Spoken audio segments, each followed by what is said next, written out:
మన యొక్క బైతా సెంటర్లో మరి మన మండలంలో ఉన్న పిల్లలందరూ మరి ఎవరైతే 21 డిజబిలిటీస్ ఐడెంటిఫై చేసి ప్రతి స్కూల్లో ఉన్న పిల్లల్ని, అంగన్వాడీ పిల్లల్ని కానీ ప్రైమరీ హై స్కూల్ పిల్లలందరినీ మరి మనం ఐడెంటిఫై చేసి ఆ పిల్లలందరినీ ఇక్కడ గ్యాదర్ చేసి ఈరోజు మనం సెలబ్రేట్ చేసుకోవడం జరిగింది. పిల్లలందరినీ నార్మల్ చిల్డ్రన్స్తో కలిపి వాళ్ళ ముందుకు నడిపించే విధంగా వారికి మరి మంచి ట్రీట్మెంట్ ఇక్కడ అందుతూ ఉంది. వారికి ఏ డిఫిషియన్సీ అయితే బాధపడుతున్నారో దానికి సంబంధించిన ట్రీట్మెంట్ ఇక్కడ ఫిజియోథెరపీ డాక్టర్స్ కానీ, టీచర్స్ కానీ, మరి అంగన్వాడీ టీచర్స్ కానీ వీళ్ళందరితో సహకరిస్తూ వారిని మరి ముందుకి నార్మల్ చిల్డ్రన్స్తో పాటు వాళ్ళు కూడా కలిసే విధంగా వారికి మంచి ఇక్కడ ఫిజియోథెరపీ ట్రీట్మెంట్, మరి టీచర్స్ కన్సర్న్ అనేది చాలా ముఖ్యం కాబట్టి వాళ్ళు ఎంతో శ్రద్ధగా మరి చూస్తూ ఉన్నారు. మరి ఇలా సెలబ్రేట్ చేసుకోవడం చాలా మంచిది. పిల్లల్ని మరి సిడబ్ల్యూఎస్ చిల్డ్రన్ ఇంకా బాగా మరి అందరికీ సమానంగా చూస్తూ అన్ని విషయాలలో వాళ్ళకి చేయిస్తూ వాళ్ళ ముందుకు నడిపించి మరి చక్కగా చూసుకోవాలని నేను ఆశిస్తున్నాను. నేనే ఇలా ఉన్నానని అనుకుంటాడేమో. ఏదైనప్పటికీ మనం చేయగలిగిన తల్లిదండ్రులుగా, టీచర్స్గా, అలాగే డాక్టర్స్గా మనం చేయగలిగినంత వరకు వాడు ఎంతవరకు అయితే వృద్ధి చెందుతాడో అంతవరకు వాడిని మనము వృద్ధి చేసి ఆ తర్వాత దేవుని చేతులకి మనము అప్పగించడం అనేది ఒక మెట్టు, ఒక స్టెప్ అది. సో దీంట్లో భాగంగా మనం చేయగలిగినంత మనం చేయాలి. పిల్లల్ని ఎంకరేజ్ చేయాలి. కదమ పిల్లలతో పాటు వాళ్ళు కూడా కలిసిపోయేటట్టుగా చేయాలి. పాప ఉంది 8th క్లాస్, 9th వచ్చింది. ఈ పాప ఏంటి చాలా కాంపిటీషన్స్ పెట్టారు మన DC అక్కడ. రన్నింగ్ గేమ్స్లో కానీ తర్వాత చాలా డిఫరెంట్ టైప్స్ ఆఫ్ గేమ్స్ పెట్టడం అనేది జరిగింది.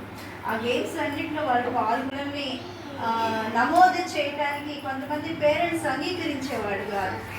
ఇప్పటికీ ఇక్కడ మన ఒక మదర్ ఉంది. చైల్డ్ అసలుకి నంగిగా మాట్లాడతాడు, నడవలేడు వాడు సరిగ్గా. ఇలాంటి సెంటర్స్ తీసుకొస్తే వాళ్ళలో కొంచెం ఫిజియోథెరపీ డాక్టర్ ఉన్నారు. అసలు వాడికి ఏం ట్రీట్మెంట్ ఇవ్వాలి, వాడు ఎలాగ మంచిగా తీసుకురావాలి అని డాక్టర్స్ టెస్ట్ చేసి వాళ్ళు చేయగలిగినంత వరకు చేస్తారు. అసలు తల్లిదండ్రులే సహకరించకపోతే ఏం చేస్తారు?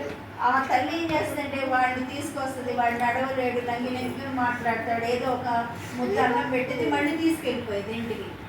అమ్మ తీసుకురా, హాస్పిటల్కి తీసుకురా, లేకపోతే CWS సెంటర్కి తీసుకురా, ఇట్లా బైతా సెంటర్కి తీసుకురామంటే వాడు అసలు నమోదు చేయడానికి, వాడు CWS చైల్డ్ అని నమోదు చేయించుకోవడానికి ఆ తల్లి ఇష్టపడట్లేదు. అలాంటి తల్లిదండ్రులు కూడా చాలామంది ఉన్నారు. అలాంటి తల్లిదండ్రులకి మనం అవేర్నెస్ కలగచేయాలి. కదవ పేరెంట్స్ కూడా తెలియపరచండి, వాళ్ళు మోటివేట్ చేయండి. మీరు ఐడెంటిఫై చేసిన ప్రతి చైల్డ్ని ఇక్కడ వస్తే వాళ్ళని మనము డెవలప్ చేసి అందరితో పాటు కలిసేలాగా చేయాలి. Okay, thank you very much.